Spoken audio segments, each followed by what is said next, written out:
श्री सच्चिदानंद सद्गुरु साईनाथ महाराज की जय। घेऊनी पंचारती करू बाबांची आरती, करू साईची आरती, करू बाबांची आरती। उठा उठा हो माधव,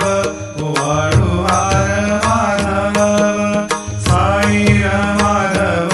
ओवाळू हार माधव। करोनी स्थिरवन, पाहू गंभीर हे ध्यान, साईंचे हे ध्यान, पाहू गंभीर हे ध्यान।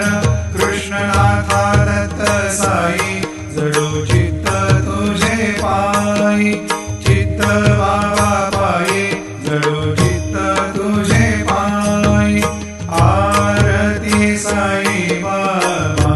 सौख्यदातार जीवा, चरणार जातळे द्यावा दासा विसावा, भक्ता विसावा। आरती साई बाबा, जाणूनी आनंद, स्वस्वरूपी आहे दंग। मोक्ष जनाधारे, निज डोळा श्रीरंग, डोळा श्रीरंग। आरती साई बाबा, जयामधी जैसा भाव, तया तैसा अनुभव। दाविसी दया घना, ऐसी तुझी ही माव, तुझी ही माव। आरती साई बाबा, तुमचे नाम ध्याता, हरे संस्कृती व्यथा। अगाध तव करमी, मार्ग दाविसी अनाथा, दाविसी अनाथा। आरती साई बाबा, कलियुगी अवतार, सगुण परब्रह्म साचार। अवतीर्ण झालासे, स्वामी दत्त दिगंबर, दत्त दिगंबर। आरती साई बाबा, 8 दिवसा गुरुवारी, भक्त करीती वारी। प्रभु पद पाहावया, भव भय निवारी, भय निवारी। आरती साई बाबा, माझा निज द्रव्य ठेवा, तव चरण रज सेवा। मागणे हेची आता,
नंदात्वाची उद्धरिले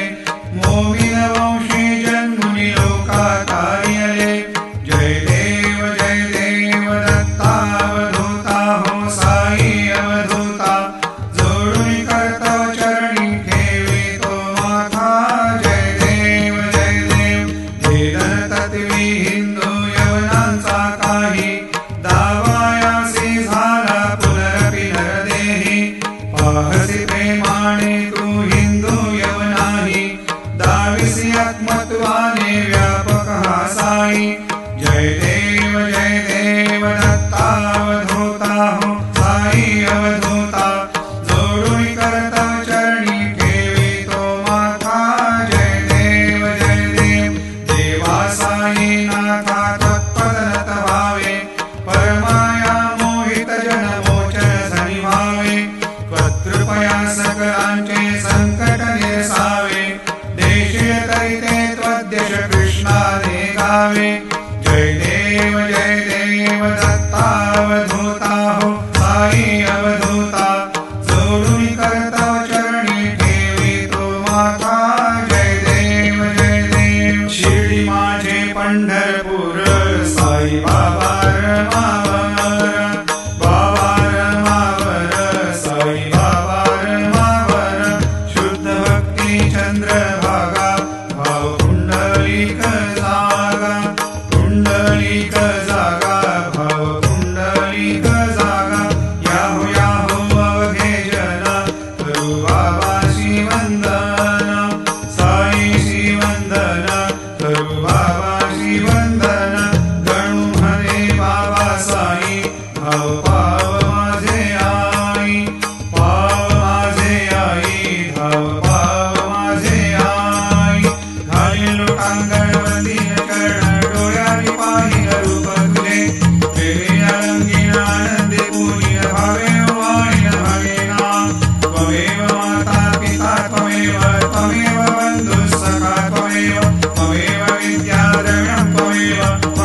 सर्वं मम देव कायेन वाचा मनसेन्द्रियैर्वा बुद्ध्यात्मना वा प्रकृतिस्वभावात् करोमि यद्यत् सकलं परस्मै नारायणायेति समर्पयामि अच्युतं केशवं रामनारायणं कृष्णदामोदरं वासुदेवं हरे श्रीधरं माधवं गोपिकावल्लभं जानकीनायकं रामचन्द्रं हरे हरे राम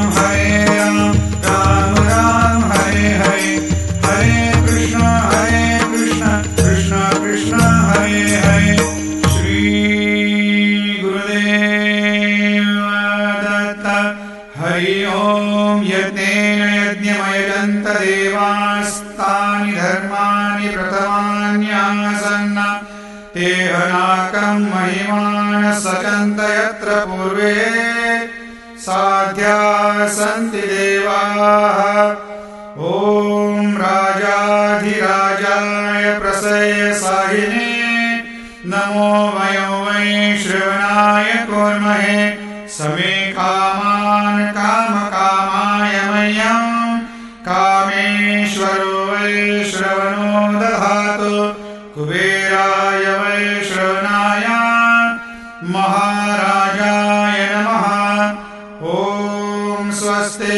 साम्राज्यं भोज्यं स्वराज्यं वैराज्यं पारमेष्ठ्यं राज्यं महाराज्यमाधिपत्यमयं समन्तवर्या ईशा सार्वभौम सर्वायुषान्तादापराधात् पृथिव्यै समुद्रपर्यन्ताय एकराळिति तदपेश श्लोको भेतो मरुतः परिवेष्टारो मरुतस्यावसंग्रहे आवेक्षितस्य कामप्रेर्विश्वे देवा सभासुदेति श्रीनारायण वासुदेवाय सच्चिदानंद सद्गुरु साईनाथ महाराज की जय। अनंता तुला ते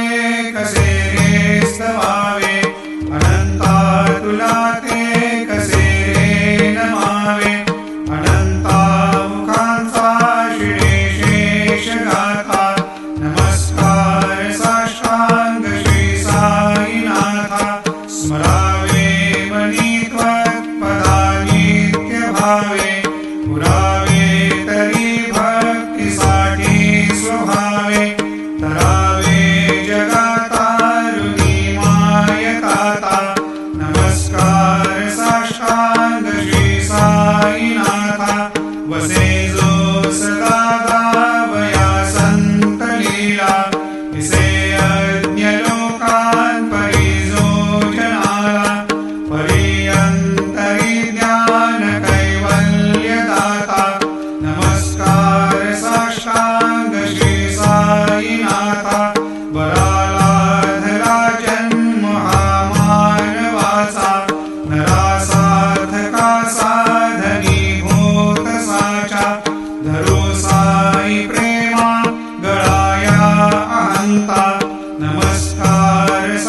तुझ्या या पदा पाहता गोपबाली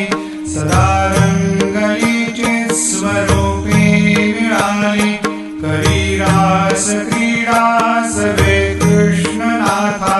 नमस्कार साष्टांग श्री साईनाथा तुला मागतो मागणे एक घ्यावे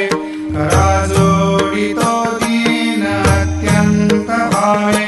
भवी मोहनी राज हातारी आता नमस्कार साष्टांग श्री साईनाथा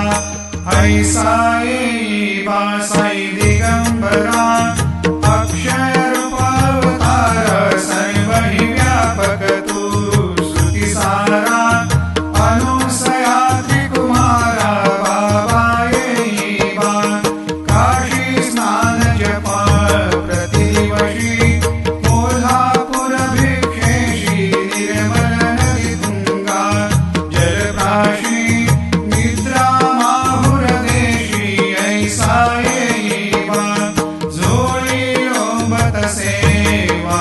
करी त्रिशूल डमरुधारी भक्ता वरद सदा सुखकारी देशील मुक्तिचारी ऐसा येई बा पायी पादुका जपमाला कमंडल मृगछाला धारण करिषी बा नागजटा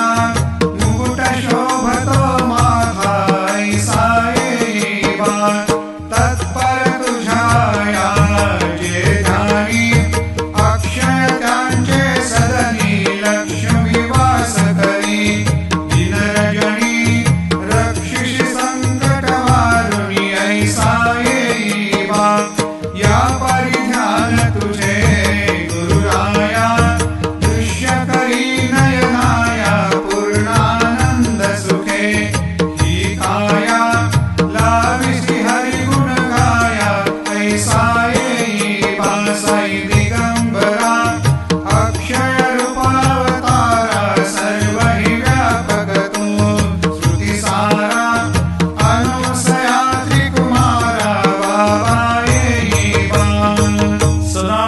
सस्वरूपं चिदानन्दकन्दं जगत्सम्भवस्थान संहार हेतुं स्वभक्तेच्छया मानुषं दर्शयन्तं नमामीश्वरं सद्गुरुं साईनाथं भवद्वान्तविद्वांसमार्तण्डमीड्यं मनोवागतीतं मुनिर्ध्यानगम्यं जगद्व्यापकं निर्मलं निर्गुणत्वां नमामीश्वरं सद्गुरुं साईनाथं भवाम्भोधिमग्नादितानां जनानां स्वपादाश्रितानां स्वभक्तिप्रियाणां समुद्धारणार्थं कलौ सम्भवन्तं नमामीश्वरं सद्गुरुं साईनाथं सदा निम्बवृक्षस्य मूलाधिवासात् सुधास्राविणं तेक्तमप्यप्रियन्तं तरुं कल्पवृक्षाधिकं साधयन्तं नमामीश्वरं सद्गुरुं साईनाथं सदा कल्पवृक्षस्य कस्याधिमूले भवद्भावबुद्ध्या सपर्यादिसेवा ऋणां कुर्वतां भुक्तिमुक्तिप्रदन्तं नमामीश्वरं सद्गुरुं साईनाथं अनेकाश्रुता तर्कलीलाविलासै समाविष्कृतेषां भास्वत्प्रभावम् अहं भावहीनं प्रसन्नात्मभावं नमामीश्वरं सद्गुरुं साईनाथं सतां विश्वमाराममेवाभिरामं सदा सज्जनैः संस्तुतं सन्नमद्भिः जनामोदलं भक्तभद्रप्रदन्तं नमामीश्वरं सद्गुरुं साईनाथं अजन्माद्यमेकं परब्रह्म साक्षात् स्वयं सम्भवं राममेवावतीर्णं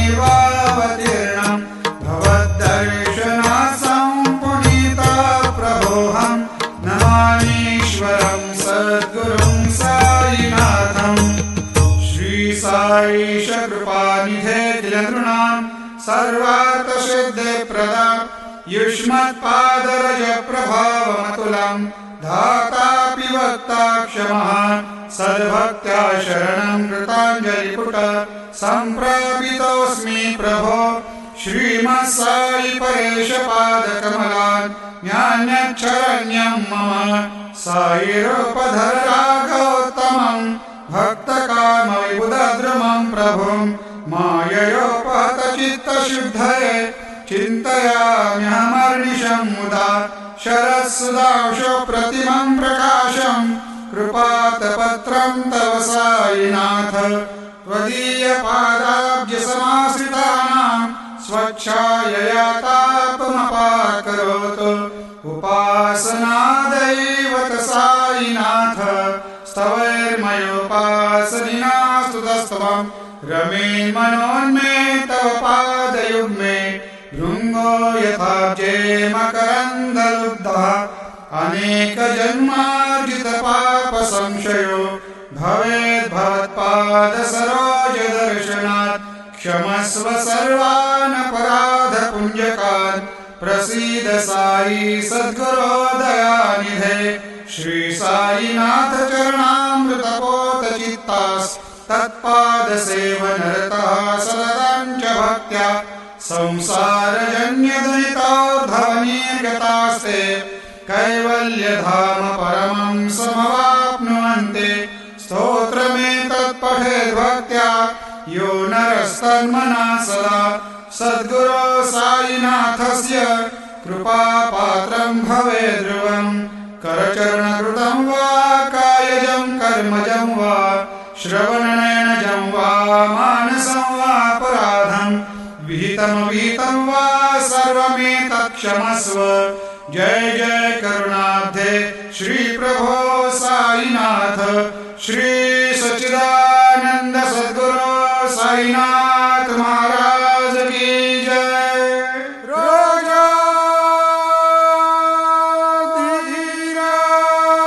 राजाधिराज योगिराज परब्रह्म